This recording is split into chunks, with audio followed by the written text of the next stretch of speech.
এই যে ঘৃণ্য অপরাধ যারা করে যাচ্ছে, আজকে হয়তো তারা ক্ষমতা এসে ভেবে যাচ্ছে যে এটা তাদের চিরস্থায়ী বন্দোবস্ত। কোনো কিছুই চিরস্থায়ী বন্দোবস্ত না। এদের পরিণতি খুবই খারাপ হবে, বেশি দিন লাগবে না। আর ওই কয়েকটা মাস সামনে গেলেই দেখবে মানুষ, সাধারণ মানুষ এদেরকে পিটাবে, ঝাড়ু দিয়ে মারবে। জুলাই কি অভ্যুত্থান, বিপ্লব, কিসের বিপ্লব? তো খুন খারাপই করেছে সব, খুনি। বিপ্লব কখনো এইভাবে হয় না। তারা তো খুন করেছে, মানুষকে একের পর এক হত্যা করেছে, যে জন্য এই সমস্ত অপরাধীদের দায় মুক্তি দেওয়া হয়েছে।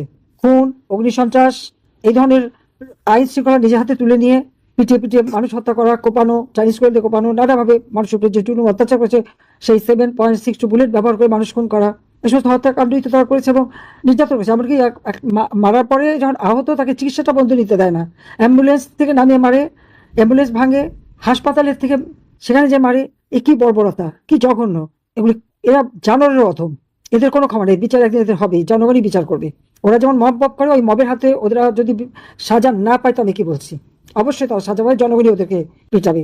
আমরা তীব্র নিন্দা জানাই। আজকে বাংলাদেশটাকে ধ্বংসের পথে নিয়ে গেছে। ঘরে বিদ্যুৎ নাই, খাবার নাই, কাজ নেই, যুব সমাজ কাজ পাচ্ছে না, ইন্ডাস্ট্রি বন্ধ, শ্রমিকের কাজ নাই, সার নাই, সেচ দিতে পারে না, কৃষক ফসল তুলতে পারে না, মাঠের ফসল চিটা হয়ে যাচ্ছে। আমি জানি না সামনে মানুষকে কি দিয়ে খাবার দেবে, কিভাবে চলবে। ভ্যাকসিনের অভাবে শিশুকে হত্যা করলো, ভ্যাকসিন কিনতে পারেনি। কেন কিনতে পারেনি? এখানে আমার প্রশ্ন। 2024-25 অর্থ বছরে আমি বাজেট দিয়ে যাই, 7,97,000 কোটি টাকার বাজেট। তখন আমাদের জিডিপি 2023 সালে, সেখানে তো আমরা প্রায় 500 বিলিয়ন মার্কিন ডলারের আমার জিডিপি আমি তুলেছিলাম। কিছু লোন টোন 70 দেওয়া, প্রায় 448 বিলিয়ন তো ছিল।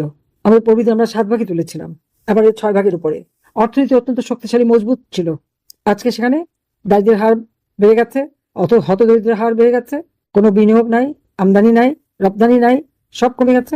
বাংলাদেশ যেখানে অর্থনৈতিকভাবে, সামাজিক নিরাপত্তা, শিক্ষা, স্বাস্থ্য সব ক্ষেত্রে আমরা একটা উন্নত দেশের পথে এগিয়ে যাচ্ছিলাম, উন্নয়নশীল দেশ হয়েছিল, ঠিক তখন এই বর্বরগুলি, খুনিরা ক্ষমতা দখল করে। সবচেয়ে বড় বাটপার হলো ইউনূস। সারা বিশ্বকে সে সবার সাথে বাটপারি করেছে, একটা মিথ্যা আবহাওয়ার সৃষ্টি করেছে, সব জায়গায় একটা ভালো মানুষের চেহারা নিয়ে এসেছে, কিন্তু তার সেই বিভৎস চেহারা আজকে জনগণের সামনে। একের পর এক মিথ্যা কথা বলা ছাড়া তারা কিছুই করেনি। আর ইউনূসের এই বাটপার, ইউনূসের ছত্রছায়ায় বিএনপি, জামাত আর এনসিপি নামে কতগুলি, যারা মানে কেউ ছাত্রলীগ করে গেছে, এটা যেন মনে হয় যেন কাকের বাসার কোকিলের ছানা, সেইভাবেই এগুলি নিজেদের তৈরি করে এখন আওয়ামী লীগের নেতা কর্মীদেরকে অত্যাচার করে। আওয়ামী লীগ কে? আওয়ামী লীগ জনগণের সংগঠন। 1949 সালে আওয়ামী লীগ প্রতিষ্ঠা লাভ করেছে। ওরা যে এত নাচানাচি করে, ওরা কাদের দ্বারা তৈরি?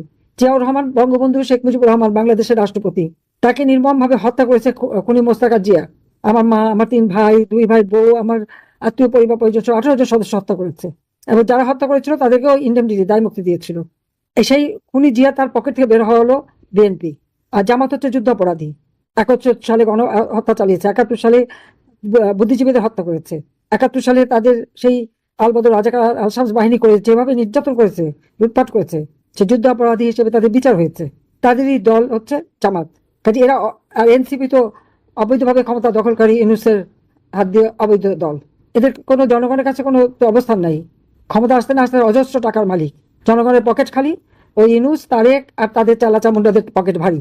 আর এদিকে অত্যাচার করে আওয়ামী লীগকে ফ্যাসিস্ট বলে। ফ্যাসিস্টকে তুলনা করে দেখেন তো। আওয়ামী লীগ আমলে 15 বছর 7 মাস আমরা ক্ষমতা ছিলাম, আমরা দেশের উন্নতি করেছি, মানুষের জন্য কাজ করেছি, ওই প্রতিহিংসা পরায়ণতা আমাদের ছিল না।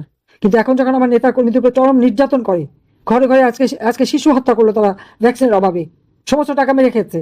41,000 কোটি টাকা আমি বাজেটে রেখেছিলাম এই ভ্যাকসিন সহ চিকিৎসার জন্য, সব টাকা মেরে দিয়েছে। আর শত শত মাইল কোল খালি করেছে। আর তার উপর আমাদের প্রায় 10,000-এর উপর আমাদের নেতাকর্মী, তাদেরকে হত্যা করে, তাদেরকে গুম করে দিয়েছে। লক্ষ লক্ষ নেতাকর্মীর বিরুদ্ধে মামলার তো কোনো সীমা নেই। সব হত্যা মামলা বাংলাদেশের সবচেয়ে সস্তা। এদের অন্যায় অবিচার যে পর্যায়ে চলে গেছে, এদের পতন খুব অবশ্যম্ভাবী, এবং পতন তাদের হবেই হবে। আমাদের মধ্যে মিথ্যা অপপ্রচার চালিয়ে যেটা করেছিল তারা নিজেরাই নিজেদের মানে অপকর্মেই মানুষের কাছে তারা আজকে হেয় হয়ে গেছে। এবং তারা যেটা মিথ্যাবাদী, খুনি, জঙ্গি, আজকে জঙ্গিদের রাজত্ব। কিন্তু আমি যে 1400 লোককে মারলাম, তার তালিকা তো দিতে পারলো না। আমি কেন মানুষ খুন করতে যাবো? মানুষ খুন করি নাই, আমি মানুষকে বাঁচিয়েছি সবসময়। কাজে আমি আজকে এটাই বলবো যে এদের নির্যাতন, অত্যাচার চরম হয়ে গেছে। আজ ঘরে বিদ্যুৎ নাই, পানি নাই, খাবার নাই, সার নাই, সব দিকে নাই। গেল কোথায় সবকিছু? আমি তো সবই রেখে এসেছিলাম। লুটে খেয়ে, টাকা পাচার করে দেশটাকে শেষ করে দিয়েছে। এরা ওই মিথ্যাচার আর নির্যাতন আর খুনই করতে পারে। কাজে এটা আমি বলতে চাই, আমি দেশবাসীকে বলতে চাই যে এদের নির্যাতন অত্যাচার করতে করতে করতে তাদের পাপের ঘরা আজকে পূর্ণ হয়ে গেছে।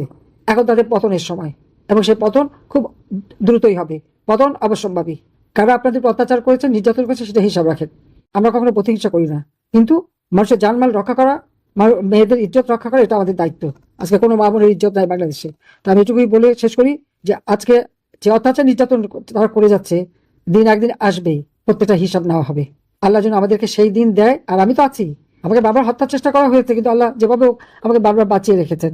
কারণ বাঁচিয়ে রেখেছেন একটাই কারণে, আমি জানি আজকে যাদের চেহারাটা পরিষ্কার হয়ে গেল, ওই আলবদর রাজাকার, আল শামস আর পাকিস্তানি হানাদার বাহিনীর যত জারানতানরা, তাদের চেহারাটা মানুষের কাছে উন্মুক্ত হয়ে গেল।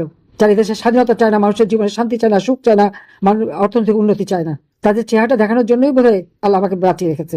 আবার আমরা বাংলাদেশকে উন্নত করব, আবার বাংলাদেশের মানুষ সারা বিশ্বে ইজ্জত পাবে, সম্মান পাবে, মাথা উঁচু করে চলবে। জাতির পিতার সেই আদর্শ নিয়েই আমরা এগিয়ে যাব। সবাইকে ধন্যবাদ। জয় বাংলা, জয় বঙ্গবন্ধু, বাংলাদেশ।